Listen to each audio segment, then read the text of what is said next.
Hey guys, Josh here, welcome to part number 2 of my F1 2015 mid-season review. Let's get straight into it then, talking about Lotus, currently sitting in 6th place in the constructor standings on 35 points.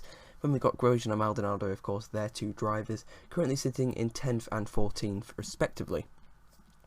So then, what is going on then with Lotus? Because it's been a very strange season for them. I mean, they've showed a lot of potential at certain races and then have completely bottled it at others. Their reliability has been all over the place, not just of the car, but certainly, I think, of the drivers, especially one in particular. That, of course, is past Maldonado. 6 retirements out of 10, not the greatest season for Maldonado.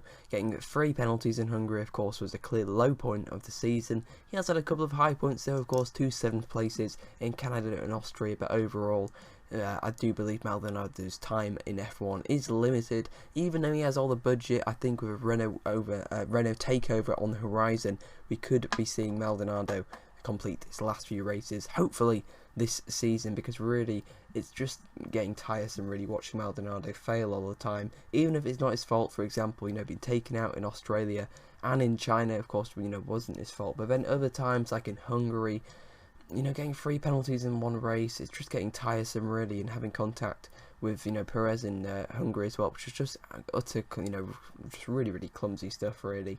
So, I really do hope Maldonado can salvage something from the second half of the year, but it's looking very likely that Grosjean will be the top Lotus driver this season, to nobody's surprise. He's been really good this season. He has actually retired from 3 races, of course, reliability issue. In Australia, of course, contact with Will Stevens in Canada is a small blot on his record, but other than that, it's been a really solid season for Rogo, and I do believe he's probably one of the most underrated drivers this season. I'm going to give him a solid B+. It's been a very solid but unspectacular season, I think, for Grosjean. Possibly, though, better results loom for the second half of the year, particularly at tracks he's very strong at, such as Japan, I guess he's very strong at, and USA as well. Watch out for that race. I really do hope we can see a good race from Roman Grosjean. And in terms of the constructors' finishing position at the end of the year, I guess their target has to be 5th, but realistically they could be fighting down in 7th really if McLaren do get their act together. Lotus have not capitalised on points. McLaren have half the points Lotus do, but that gap of 18 points, that could soon disappear really.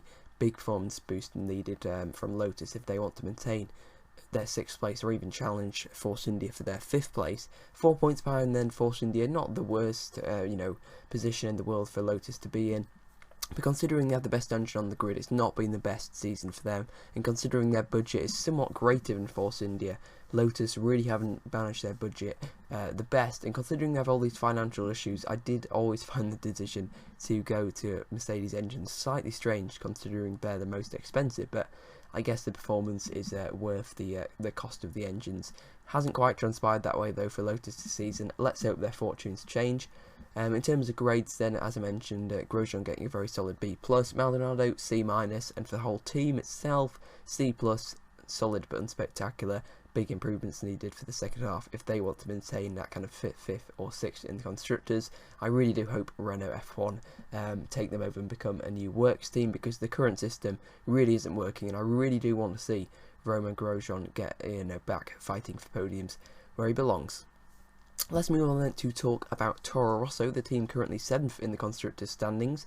Their drivers, of course, Max Verstappen and Carlos Sainz Jr. It's a season of great potential, but it's never been quite fulfilled yet really for Toro Rosso. Of course, their best result this season has been 4th, which is of course an outstanding result. Their best result, I believe, in a long time, possibly even since Sebastian Vettel's win, I'm guessing, in 2008. So in that respect, it's been a fantastic season in terms of their best result, but the rest of the season hasn't been great. I mean, they've had so many reliability issues, which is such a shame, because their drivers, Verstappen and Sainz, have put on a brilliant show for the fans. They've made 2015 much more exciting. It's been very evenly fought head-to-head battle between Sainz and Verstappen. Sainz currently leading the way, 6-4 in qualifying and 6-4 in the race. That slight more experience in junior formula has probably helped Sainz to get the slight edge over Verstappen. But he's really taken it to Verstappen, and Sainz has been very underrated this season. All the hype's been around Max Verstappen, and probably at the end of the season people will look back and say Verstappen outscored Sainz, but it's mainly down to Hungary, a race where Sainz if he had not had that power issue, if he had not had that slow pit stop, I am pretty sure he'd have finished ahead of Max Verstappen, and of course that would have led to probably 4th, maybe even 3rd, considering of course Verstappen got a penalty in Hungary. Verstappen's made a few more errors as well, but of course, like I mentioned, that lack of experience probably is not helping him, but he's only going to get better, and so is Sainz. It's a really strong pairing for Toro Rosso, one of the strongest on the grid, and as I mentioned, one of the most exciting on the grid. Verstappen, of course, making costly errors in Monaco and Britain, Sainz making very, very few, so I'm really excited to see how this battle between the two drivers develops. For the rest of the season, of course, Sainz currently on a DNF streak of 3 currently, so let's hope he does break that duct in Belgium, and hopefully the car holds out, because these two are certainly stars of the future. Both deserved of, I believe, an A-, and for the team, James Key has done an absolutely brilliant job on the aerodynamic side. However, the Renault engine really does let them down, and the reliability of the car has been their major drawback for this season. So I'm going to have to give them, for an overall team, that's Toro Rosso and Renault, a B-. Let's move on to talk about 8th place in the Constructors, which of course is Sauber.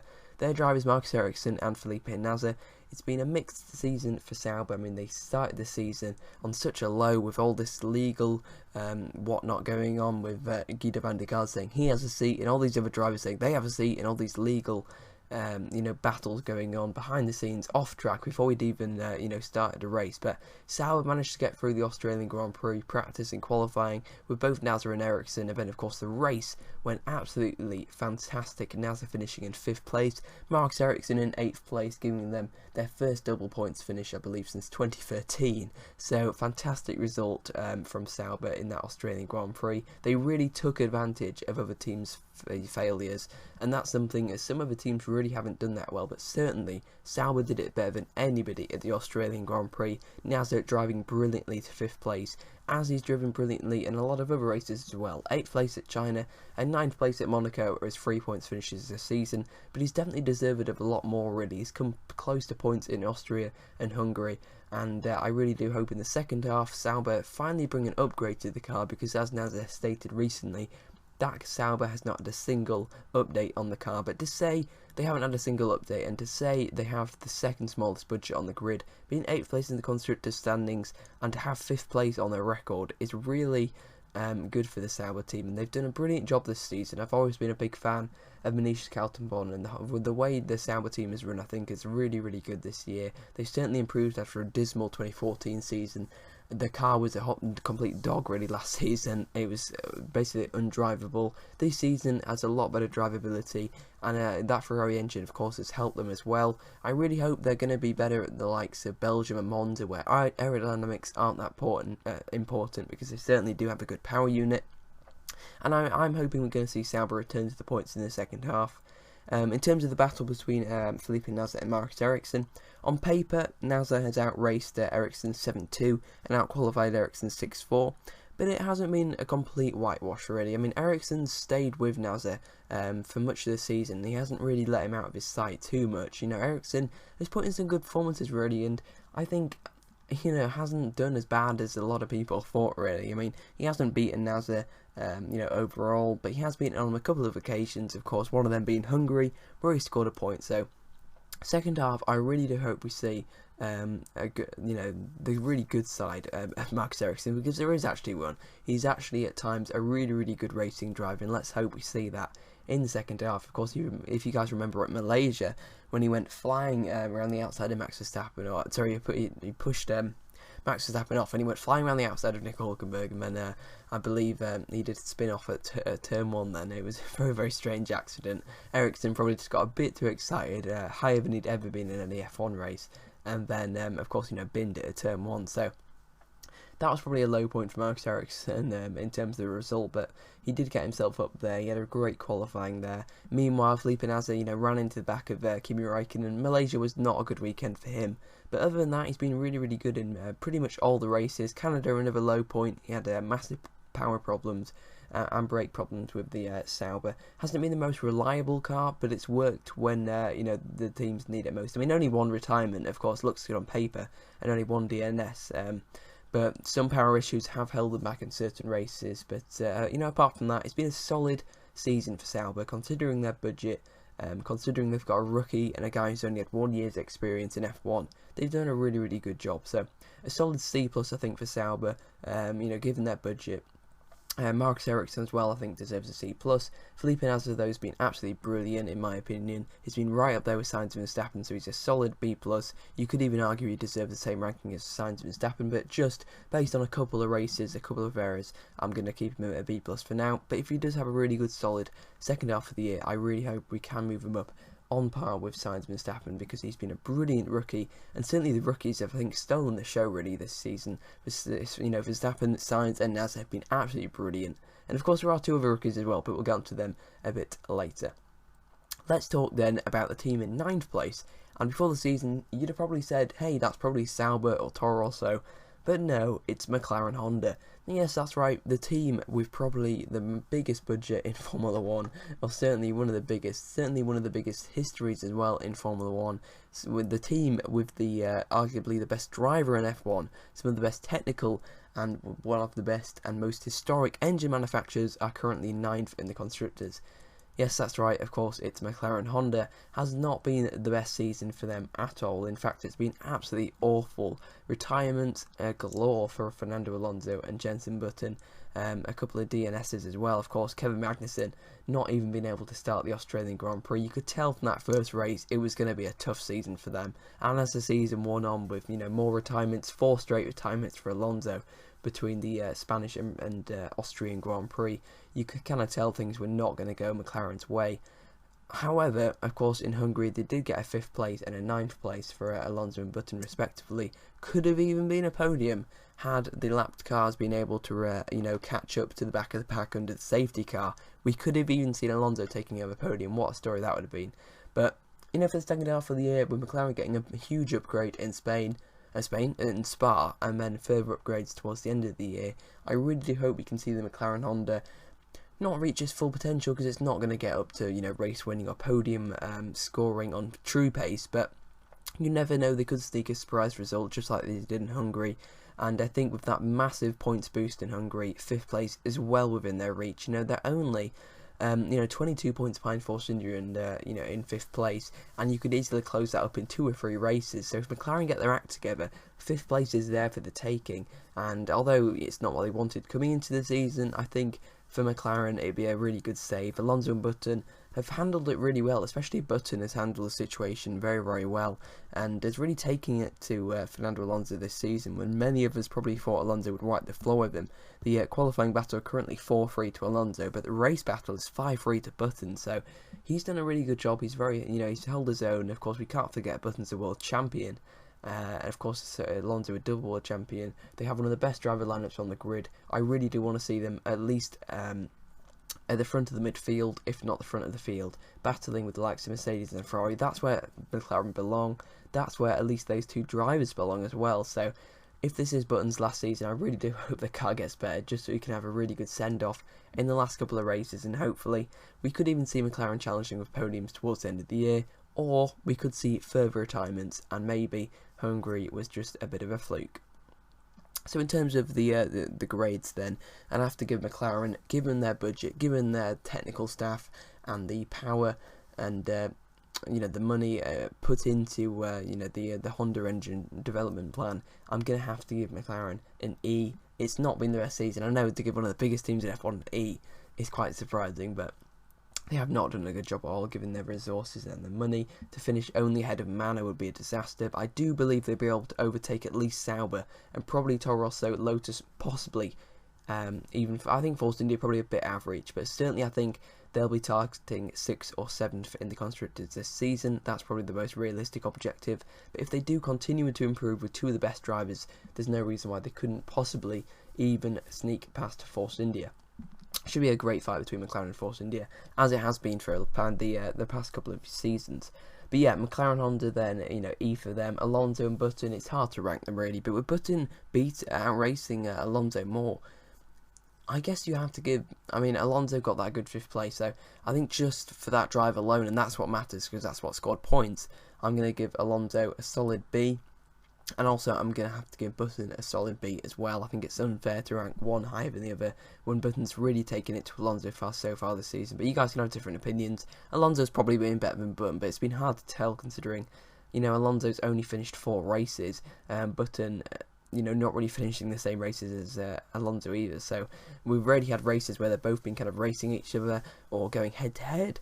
And of course, we don't know in qualifying either the kind of you know, power unit outputs, possibly one having a worse power unit than the other, just because one of them's having a problem or whatever's going on. Really, it's kind of unfair to judge them at this very preliminary stage of the McLaren-Honda venture. But we're certainly going to be judging them in the second half of the season, when hopefully that McLaren-Honda is back where it belongs, at the front of the field. Let's finally talk then about the 10th place team in the Constructors. Of course, last in the Constructors, which of course is Manor Marussia. You know, really tough season for them in terms of the off track. Of course, there's very sad passing of Jules Bianchi.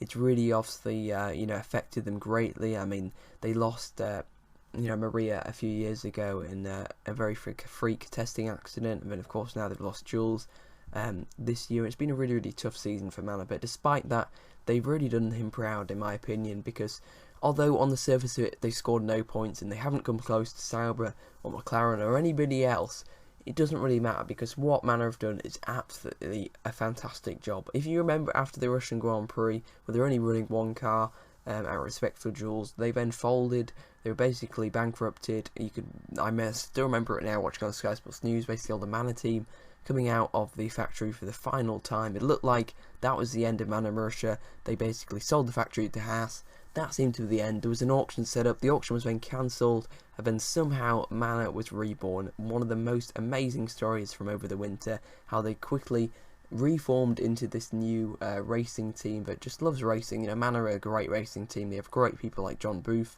and you know, of course the drivers, of course, Will Stevens and Roberto Merri as well. Good to see them getting a chance in F1. This is why the back teams are so important. You know, giving Will Stevens and Merri a chance when no one else would is, you know, a fantastic opportunity for both of them, and they've taken it very well. I'm really pleased with the pairing of Stevens and Merri. It is a very strong one. They seem to be battling every race as well, which is pretty amazing. But yeah, Manor, you know, getting to the grid, only have retiring from 2 races this season is a fantastic record. They've got to be so proud of themselves, really, in my opinion.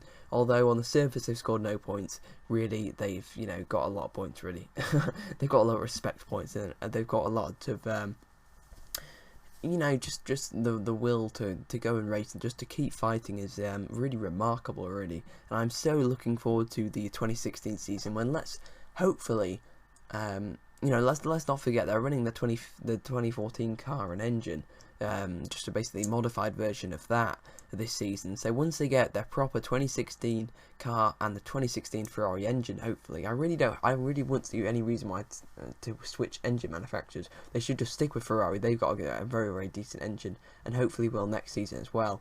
So next season, you know, I really do hope Manor can challenge, you know, Sauber, possibly even Toro Rosso, at least at certain races, at least just get close enough so if they do slip up, they can overtake them. Because sadly, at the moment, they're a bit too far back. They're like a lap down. So if a Sauber had a spin or something, they can't overtake them. You know, just because they're so far back, and they get, you know, they have so many blue flags. It must be so tough for Stevens and Merri, having blue flag after blue flag after blue flag, getting out the way, not even being able to run their own race. But like I mentioned before, they're swapping positions all the time. There's actually a fantastic battle going on for the last 2 positions. I do really recommend you guys keep an eye on it as well. I wish FOM would show it more. I'm always really interested to see who's finishing ahead. They've been very evenly matched this season. It's 4-all in the race, of Stevens having a slight edge in qualifying so far this season, but Merri's really coming back at him out these last few races. So it's going to be an interesting battle between Stevens and Merri. I really recommend you guys, you know, watch the battle a bit more closely than maybe some people are. Of course, you know, you can't be playing for it. I mean, you know, they're running the last 2 positions on the grid, but you know, they really do have some really good fights, and I definitely recommend you guys keep a closer eye on it. And yeah, Stevens and Merri, you know, they've done a decent job. Only 2 retirements and a few spins for Merri, a few more mistakes made from him than Stevens, but at the end of the day, he got that 12th place in Britain and is currently ahead of Stevens in the driver standings. Will they better their 12th place? It's going to be tough. They're going to need a lot of luck if they want to score points, but I don't think points is really the objective, really. It's just mainly about finishing the season, collecting the prize money, and completely going for it and all out next season, with hopefully some more experienced drivers, or at least possibly retaining. I'd like to see them retain one of Stevens and Murray, probably Stevens, and then stick someone who can probably get a bit of a better result, really, because they do really need someone who can find 2 or 3 tenths, and that 2 or 3 tenths might just be enough to you know, beat the likes of Sauber and Toro Rosso on a good day for Manor next season. Anyway, that does bring me to the end of the review then. I'll just quick note about the grades. I'm not going to rank Manor because I think it's unfair to rank the drivers. You know, we don't have anything to compare them to.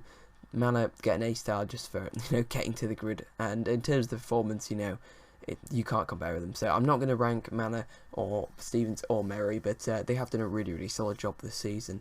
And I'm really looking forward to the second half in particular. Really, really looking forward to 2016 to see what they can do. So that brings me to the end of the review then. You guys can leave your thoughts on the bottom 5 teams in the championship down in the comment section below. But yeah, I've been Josh, and I'll see you guys next time for hopefully my Belgium Grand Prix preview. See you guys then. Thank you so much for watching. Goodbye.